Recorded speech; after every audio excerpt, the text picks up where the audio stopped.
है कि संविधान संशोधन द्वारा नगर निकायों को संवैधानिक दर्जा दिया गया, यानी नगर निकायों को संवैधानिक दर्जा जो दिया गया किस संविधान संशोधन के द्वारा। तो आप लोगों को ध्यान रखना है 74वां संविधान संशोधन जो होता कब है, तो ये होता है 1992 में। और इसी 74वां संविधान संशोधन के द्वारा नगर निकायों को संवैधानिक दर्जा दिया जाता है। और इस 74वां संविधान संशोधन 1992 के द्वारा भारतीय संविधान में अनुसूची 12 जोड़ा जाता है, अनुसूची 12, और इसी अनुसूची 12 के अंदर में नगर निकायों को संवैधानिक दर्जा दिया जाता है। और अनुसूची 12 के अंदर में कुल विषयों को शामिल किया गया, तो याद रखिएगा आप लोग, कुल मिला के 18 विषयों को शामिल किया गया था। तो इस तरह से इन सभी चीजों को आप लोगों को ध्यान रखना है। अगला प्रश्न यहाँ पर देखिए क्या पूछा गया है। अगला प्रश्न पूछा गया है, नगर निगम की स्थापना के लिए कम से कम कितनी जनसंख्या आवश्यक है। नगर निगम की स्थापना के लिए कम से कम कितनी जनसंख्या होना जरूरी है। आप लोगों को ध्यान रखना है, नगर निगम की स्थापना के लिए 5 लाख से अधिक जनसंख्या होना अनिवार्य है, तभी उस क्षेत्र के अंदर में नगर निगम की स्थापना हो सकती है। और यहाँ पर देखिए 5 लाख जो है ऑप्शन सी के अंदर है, तो इस प्रश्न का सही आंसर हो जाएगा option C is the right answer. एक सवाल आप लोगों को ध्यान रखना है, यहाँ पर भारत में पहली बार नगर निगम की स्थापना कहाँ हुई थी। भारत में पहली बार नगर निगम की स्थापना कहाँ हुई थी, याद रखिएगा। भारत में पहली बार नगर निगम की स्थापना कहाँ हुई थी। नगर निगम की स्थापना बात कर लें, भारत में पहली बार नगर निगम की स्थापना कहाँ हुई थी, तो आप लोगों को ध्यान रखना ये स्थापना हुई थी मद्रास में। भारत में पहली बार नगर निगम की स्थापना कहाँ पर हुई थी, मद्रास में। अगला प्रश्न देखिए क्या है। अगला प्रश्न यहाँ पर पूछा गया है, भारत की विदेश नीति के मूल सिद्धांतों का समावेश संविधान के किस अनुच्छेद में किया गया है। प्रश्न पूछा गया कि भारत की विदेश नीति मूल सिद्धांतों का समावेश, विदेश नीति के मूल सिद्धांतों का समावेश संविधान के किस अनुच्छेद में किया गया। तो आप लोगों को ध्यान रखना अनुच्छेद 51 जो है, यहाँ पर अनुच्छेद 51 ऑप्शन सी के अंदर है, तो इस प्रश्न का सही आंसर हो जाएगा अनुच्छेद 51, यानी option C is the right answer. इसी अनुच्छेद 51 के अंदर में अंतर्राष्ट्रीय शांति, याद रखिएगा, अंतर्राष्ट्रीय शांति एवं सुरक्षा से संबंधित, अंतर्राष्ट्रीय शांति एवं सुरक्षा से संबंधित कानून को रखा गया। अंतर्राष्ट्रीय शांति एवं सुरक्षा, अंतर्राष्ट्रीय शांति एवं सुरक्षा से संबंधित जो है महत्वपूर्ण प्रावधान संविधान के अनुच्छेद 51 के अंदर है। अगला प्रश्न यहाँ पर पूछा गया है, भारतीय विदेश नीति आधारित है, भारतीय विदेश नीति आधारित है किस पर। भारत की जो विदेश नीति है ये गुटनिरपेक्ष पर आधारित है, गुटनिरपेक्ष पर।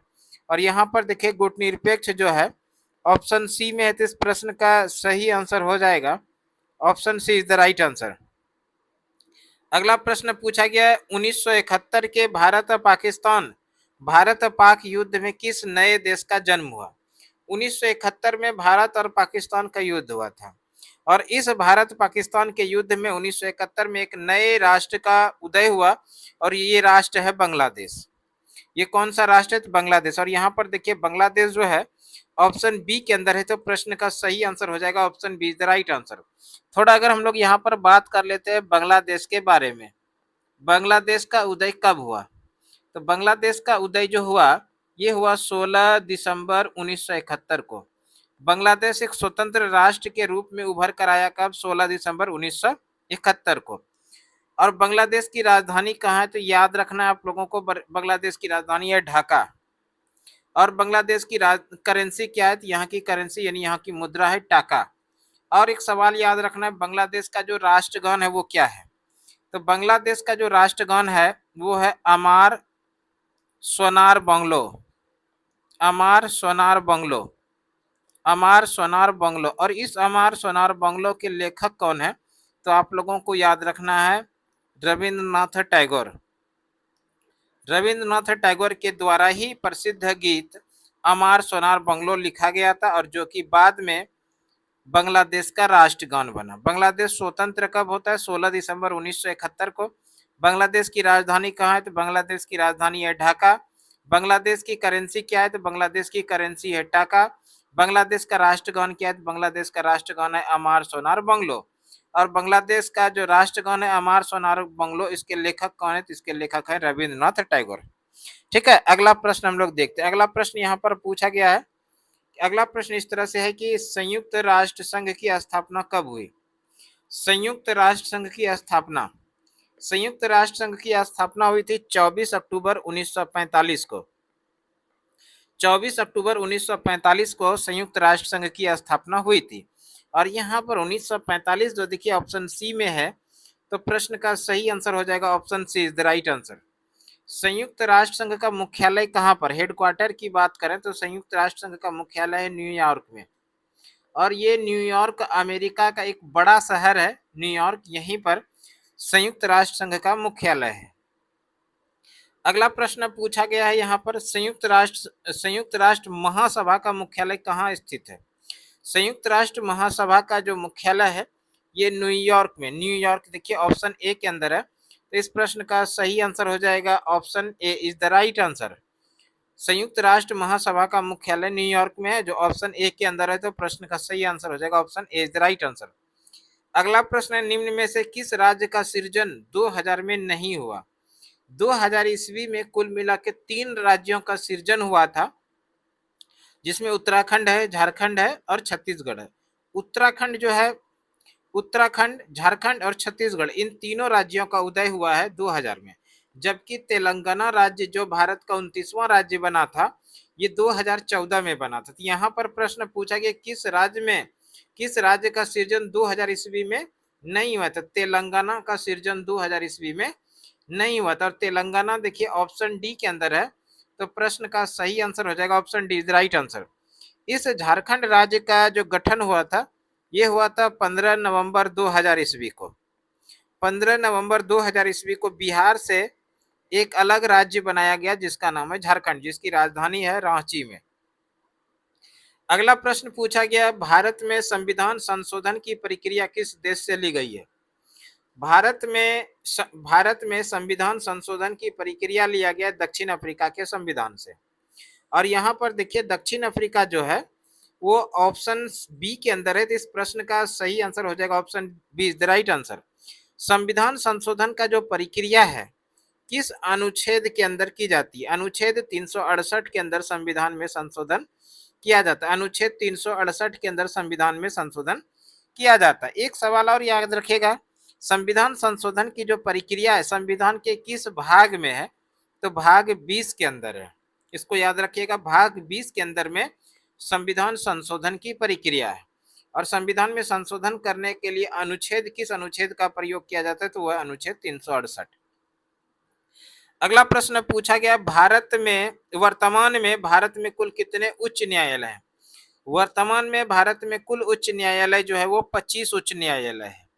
और 25 देखिए ऑप्शन ए के अंदर है, तो प्रश्न का सही आंसर हो जाएगा option A is the right answer.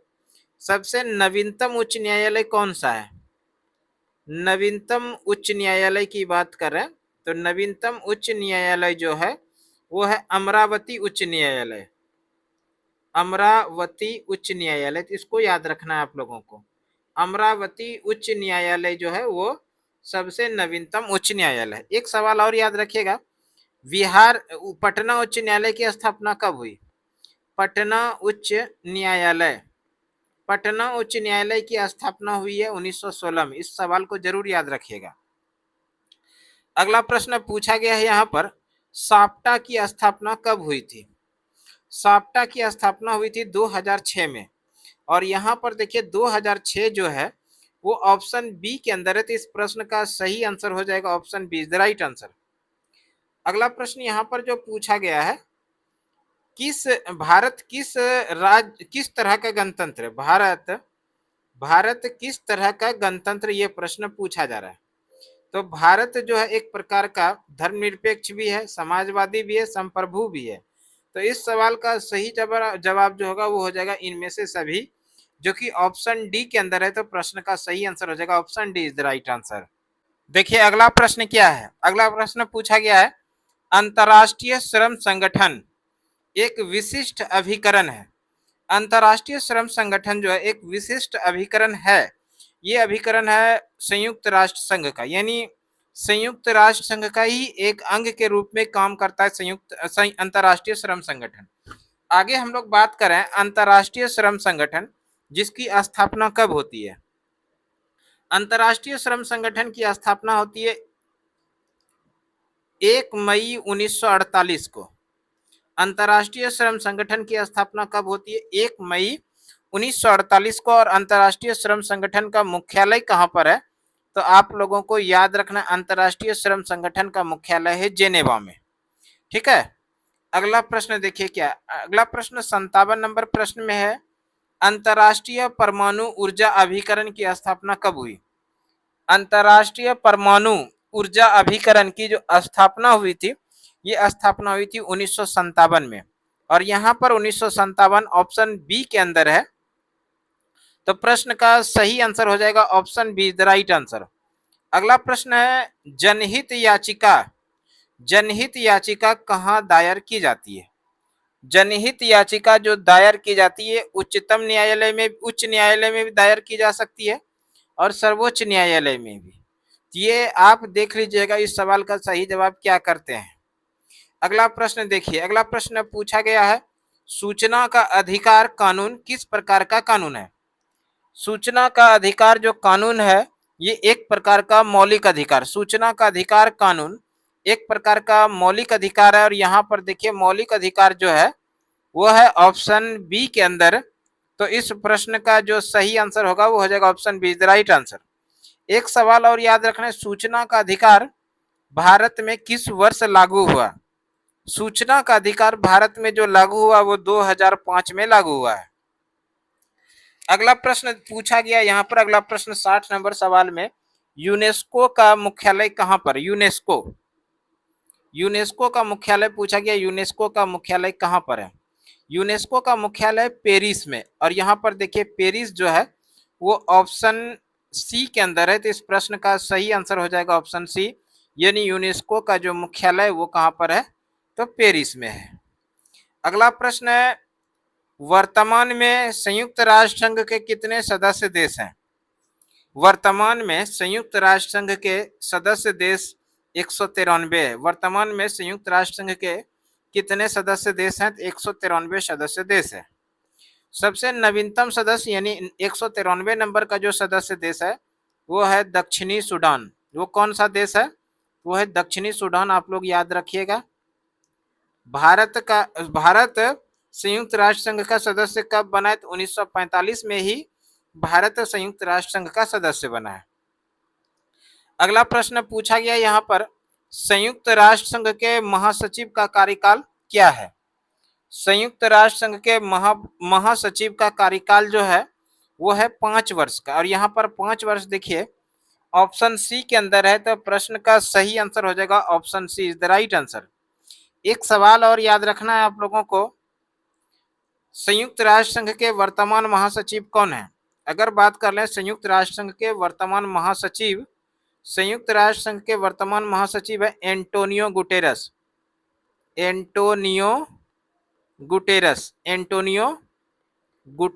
और ये एंटोनियो गुटेरस जो है ये पुर्तगाल के रहने वाले, इसको भी याद रखिएगा।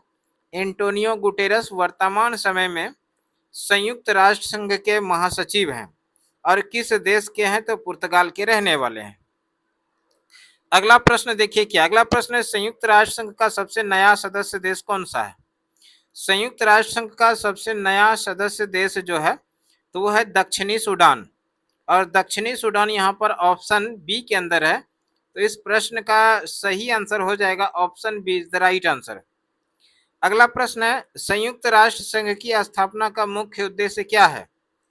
संयुक्त राष्ट्र संघ की स्थापना का मुख्य उद्देश्य जो है यहाँ पर जो अकॉर्डिंग टू ऑप्शन हो जाएगा वो हो जाएगा विश्व शांति एवं सुरक्षा। विश्व शांति एवं सुरक्षा जो है संयुक्त राष्ट्र संघ की स्थापना का मुख्य उद्देश्य है।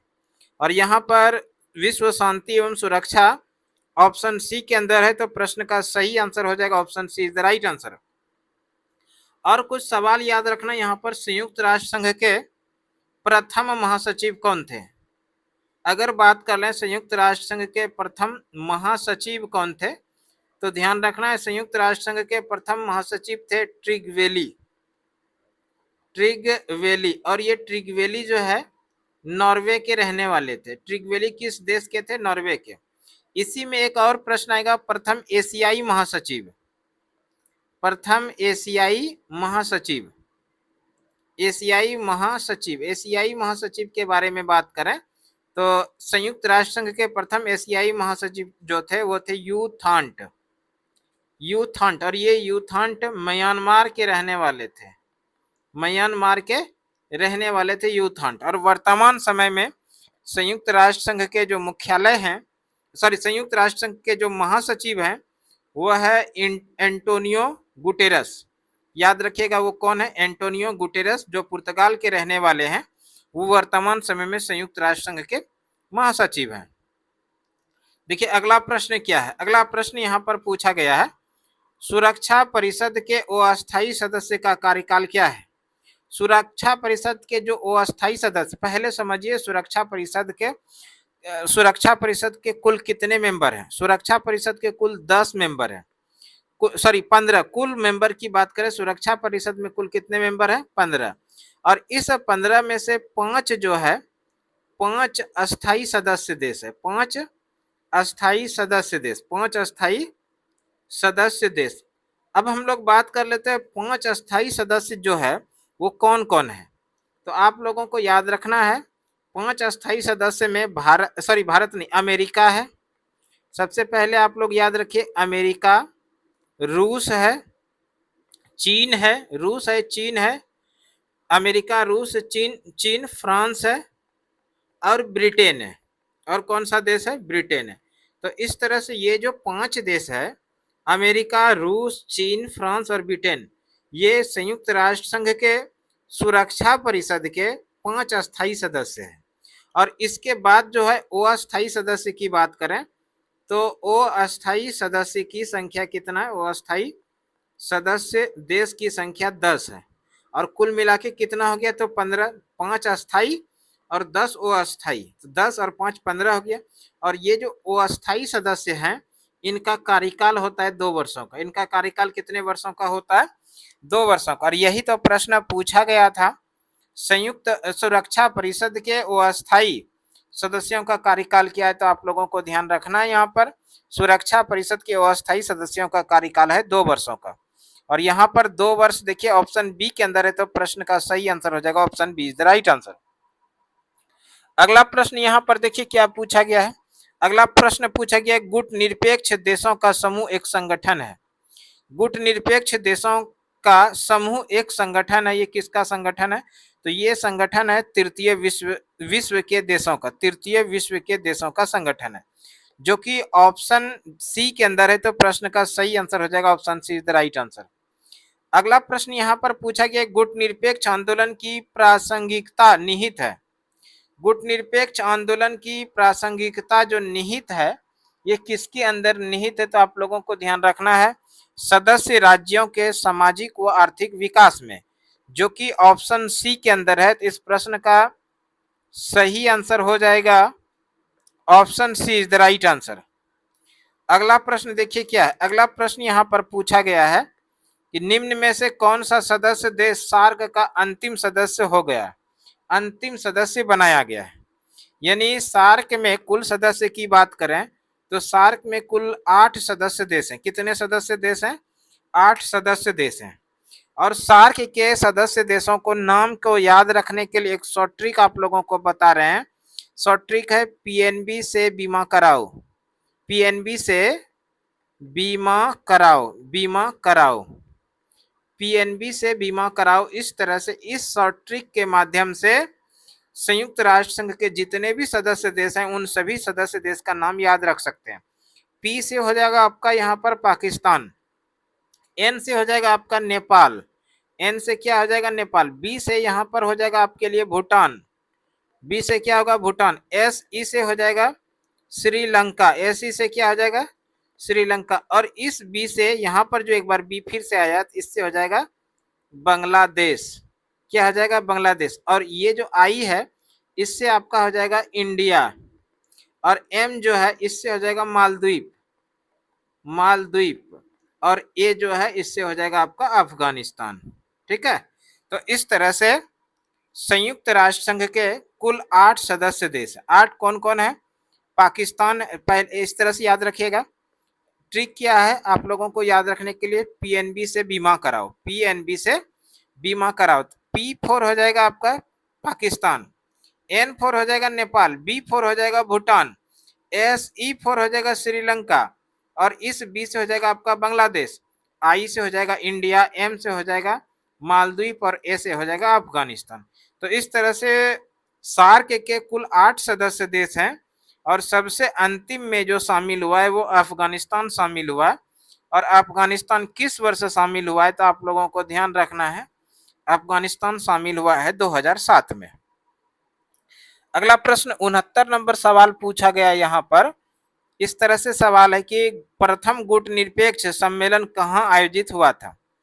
प्रथम गुट निरपेक्ष सम्मेलन जो आयोजित हुआ था ये बेलग्रेड में, और यहाँ पर देखिए बेलग्रेड जो है वो है ऑप्शन सी के अंदर। तो इस प्रश्न का सही आंसर हो जाएगा option C is the right answer.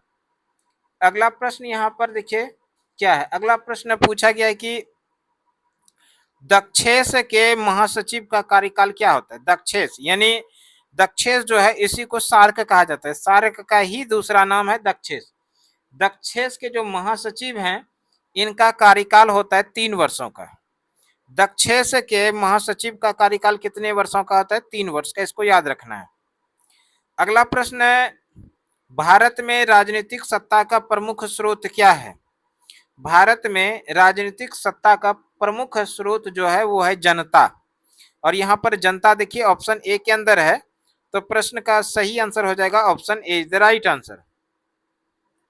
अगला प्रश्न पूछा गया है यहाँ पर भारत में भारत में कौन भारतीय राजनीतिक व्यवस्था की विशेषता नहीं है? भारतीय राजनीति में जो व्यवस्था नहीं है वो है अध्यक्षात्मक सरकार का। इसका यहाँ पर व्यवस्था नहीं है भारतीय संविधान में। किसका नहीं है? तो अध्यक्षात्मक सरकार का, जो कि ऑप्शन सी के अंदर है। तो प्रश्न का सही आंसर हो जाएगा option C is the right answer. अगला प्रश्न यहाँ पर पूछा गया है भारत के संदर्भ में निम्न में से कौन धर्मनिरपेक्ष शब्द का सही व्यक्त करता है? धर्मनिरपेक्ष के लिए जो शब्द का सही भाव व्यक्त करता है वह है भारत में धार्मिक विविधता है, भारत में राज्य का कोई धर्म नहीं है, भारत में सभी धर्मों के प्रति समान सम्मान भाव है। तो इस तरह से ये तीनों ही कथन क्या है? बिल्कुल सही है। तो प्रश्न का सही आंसर हो जाएगा इनमें से सभी, जो कि ऑप्शन डी के अंदर है। तो प्रश्न का सही आंसर हो जाएगा option D is the right answer. अगला प्रश्न पूछा गया है यहाँ पर भारत की संघात्मक व्यवस्था निम्न में से किससे प्रभावित है? यानी भारत का जो संघीय व्यवस्था है ये कनाडा के संविधान से प्रभावित है, कनाडा से प्रभावित है। और यहाँ पर कनाडा देखिए ऑप्शन ए के अंदर है। तो प्रश्न का सही आंसर हो जाएगा option A is the right answer. अगला प्रश्न यहाँ पर पूछा गया है भारत में न्यायिक पुनरीक्षण की संकल्पना किस देश से ली गई है? भारत में न्यायिक पुनरीक्षण की जो संकल्पना ली गई है ये ली गई है अमेरिका के संविधान से। और यहाँ पर अमेरिका देखिए ऑप्शन सी के अंदर है। तो प्रश्न का सही आंसर हो जाएगा option C is the right answer. America की राजधानी कहाँ है? तो अमेरिका की राजधानी जो है वो है Washington DC. Washington DC America की राजधानी है।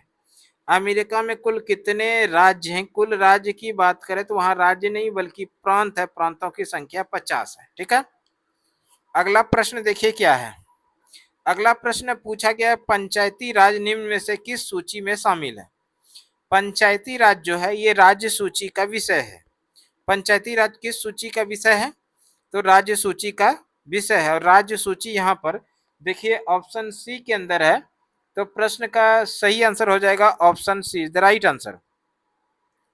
अगला प्रश्न है किस अनुसूची में दल बदल विरोधी कानून संबंधित प्रावधान है? दल बदल विरोधी कानून जो है इसको संविधान में 52वां संविधान संशोधन 1985 के द्वारा जोड़ा गया।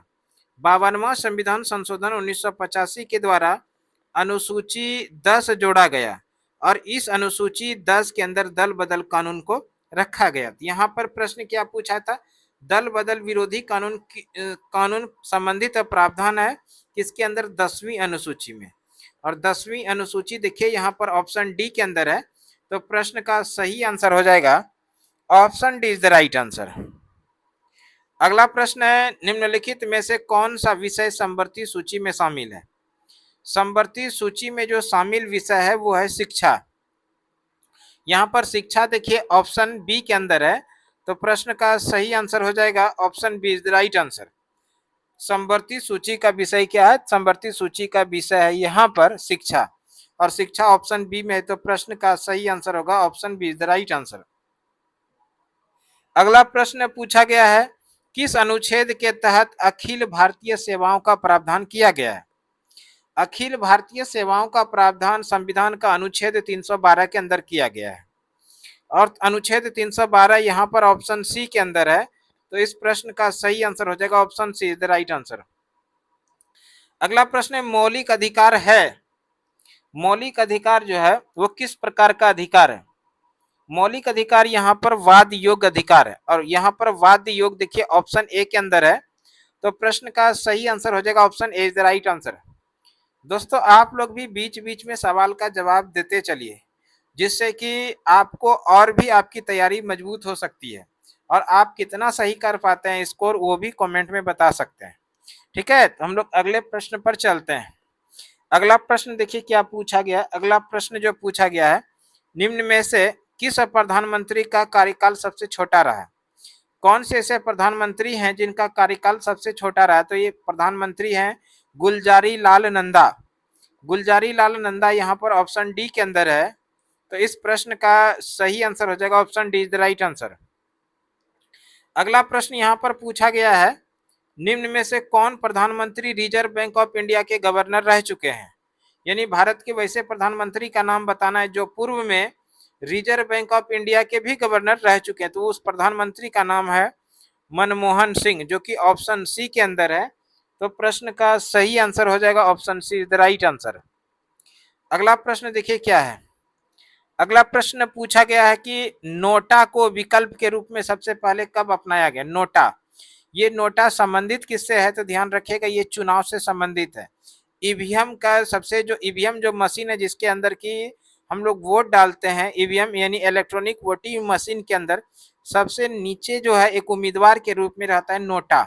नोटा नोटा मतलब वह इनमें जितने भी उम्मीदवार हैं वो सभी उम्मीदवार में से हमें कोई भी उम्मीदवार पसंद नहीं है, तो उस कंडीशन में मतदाता जो है नोटा का प्रयोग कर सकता है। तो वही प्रश्न पूछा गया कि नोटा को विकल्प के रूप में सबसे पहले कब अपनाया गया? तो ध्यान रखिएगा नोटा को सबसे पहले 2014 के चुनाव में अपनाया गया था, और 2014 यहाँ पर देखिए ऑप्शन सी के अंदर है, तो प्रश्न का सही आंसर हो जाएगा option C is the right answer. अगला प्रश्न है, भारत और पाकिस्तान के बीच विवाद का मुख्य मुद्दा क्या है? भारत और पाकिस्तान के बीच मुख्य विवाद का जो मुद्दा है वो आतंकवाद भी है, सीमा विवाद भी है, जल विवाद भी है। इस तरह से इस प्रश्न का जो सही आंसर हो जाएगा इनमें से सभी, जो कि ऑप्शन डी के अंदर है, तो प्रश्न का सही आंसर हो जाएगा option D is the right answer. अगला प्रश्न है, कारगिल विजय दिवस कब मनाया जाता है? कारगिल विजय दिवस प्रत्येक वर्ष मनाया जाता है 26 जुलाई को। 26 जुलाई 1999 को भारत के सैनिकों ने पाकिस्तान सैनिकों को कारगिल से खाली करवा दिया था कारगिल को, इसलिए 26 जुलाई को कारगिल विजय दिवस के रूप में मनाया जाता है। कारगिल विजय दिवस प्रत्येक वर्ष 26 जुलाई को मनाया जाता है। अगला प्रश्न देखिए क्या है। अगला प्रश्न यहाँ पर पूछा जो गया है, भारत के किस राष्ट्रपति को पॉकेट वीटो का प्रयोग किया? भारत के किस राष्ट्रपति ने पॉकेट वीटो का प्रयोग किया था? तो वो किए थे ज्ञानी जैल सिंह ने, और यहाँ पर ज्ञानी जैल सिंह ऑप्शन बी के अंदर है, तो प्रश्न का सही आंसर हो जाएगा option B is the right answer. अगला प्रश्न, नक्सलवाद की शुरुआत कहाँ से हुई थी? नक्सलवाद की शुरुआत जो हुई थी वो पश्चिम बंगाल से, और यहाँ पर देखिए पश्चिम बंगाल ऑप्शन बी के अंदर है, तो प्रश्न का सही आंसर हो जाएगा option B is the right answer. अगला प्रश्न पूछा गया यहाँ पर, राष्ट्र निर्माण के मार्ग में बाधाएं क्या है? राष्ट्र निर्माण के मार्ग में जो बाधाएं हैं वो क्षेत्रवाद भी है, भाषाओं की विविधता भी है और जातिवाद भी है। तो इस तरह से इस प्रश्न का सही आंसर हो जाएगा इनमें से सभी, जो कि ऑप्शन डी के अंदर है। तो प्रश्न का सही आंसर हो जाएगा option D is the right answer. अगला प्रश्न है, संपूर्ण क्रांति का नारा किसने दिया? संपूर्ण क्रांति का नारा दिया था जयप्रकाश नारायण ने, और इस जयप्रकाश नारायण ने 1974 में एक प्रसिद्ध आंदोलन किया था, छात्र आंदोलन। 1974 का प्रसिद्ध छात्र आंदोलन, और इसी छात्र आंदोलन में उन्होंने संपूर्ण क्रांति का नारा दिया था। अगला प्रश्न है, बिहार के प्रथम राज्यपाल कौन थे? बिहार के प्रथम राज्यपाल थे जयराम दास दौलत राम। जयराम दास दौलत राम बिहार के प्रथम राज्यपाल थे, और यहाँ पर जयराम दास दौलत राम ऑप्शन ए के अंदर है। तो प्रश्न का सही आंसर हो जाएगा option A is the right answer. अगर हम लोग बात कर ले बिहार के प्रथम मुख्यमंत्री कौन थे, तो doctor Shri Krishna Singh, doctor Shri Krishna Singh, doctor Shri Krishna Singh Bihar के प्रथम मुख्यमंत्री थे। डॉक्टर श्री कृष्ण सिंह बिहार के प्रथम मुख्यमंत्री थे। अगला प्रश्न है, दक्षेस का स्थापना का विचार किसने प्रस्तावित किया था? दक्षेस जिसको हम लोग सार्क के नाम से जानते हैं, इस सार्क की स्थापना का जो विचार सर्वप्रथम प्रस्तुत किया था वो किया था जनरल जिया उर रहमान ने, जनरल जिया उर रहमान, जो कि ऑप्शन सी के अंदर है। तो इस प्रश्न का सही आंसर हो जाएगा option C is the right answer. अगला प्रश्न है, संयुक्त राष्ट्र संघ के किस अंग को दुनिया का पुलिसमैन कहते हैं? संयुक्त राष्ट्र संघ का एक प्रमुख अंग है सुरक्षा परिषद, और इसी सुरक्षा परिषद को दुनिया का पुलिसमैन के नाम से जानते हैं। और यहाँ पर सुरक्षा परिषद देखिए ऑप्शन सी के अंदर है। तो प्रश्न का सही आंसर हो जाएगा option B is the right answer, B में है।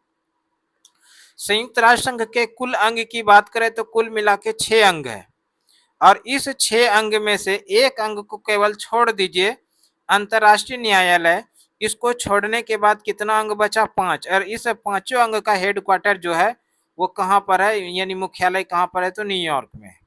बाद बाकी एक जो अंतर्राष्ट्रीय न्यायालय है इसका हेडक्वार्टर कहाँ पर है? तो आप लोगों को ध्यान रखना है, इसका हेडक्वार्टर है दी हेग में। अंतर्राष्ट्रीय न्यायालय का मुख्यालय कहाँ पर है? दी हेग में। अगला प्रश्न देखिए क्या है। अगला प्रश्न है, सार्क का प्रथम शिखर सम्मेलन कहाँ हुआ था? सार्क का प्रथम शिखर सम्मेलन 1985 में हुआ था, और कहाँ पर हुआ था? तो आप लोगों को ध्यान रखना है, ढाका में हुआ था। सार्क का पहला शिखर सम्मेलन कहाँ पर हुआ था? ढाका में।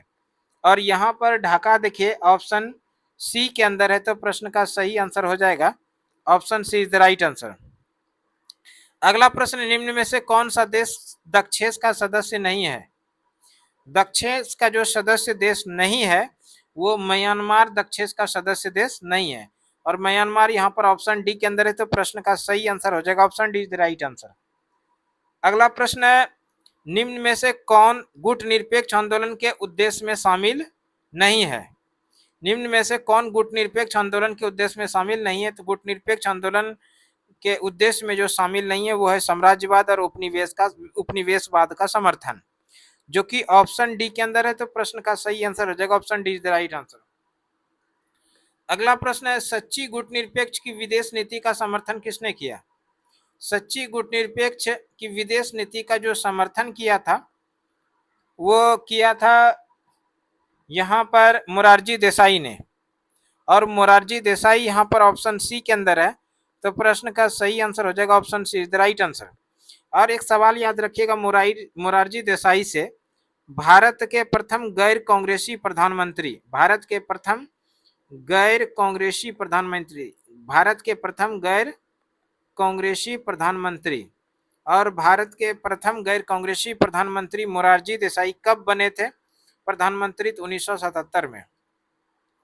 अगला प्रश्न देखिए क्या, अगला प्रश्न है, हम भारत के लोग शब्दों का प्रयोग भारतीय संविधान के किस भाग में किया गया? हम भारत के लोग, इसको प्रस्तावना में प्रयोग किया गया है।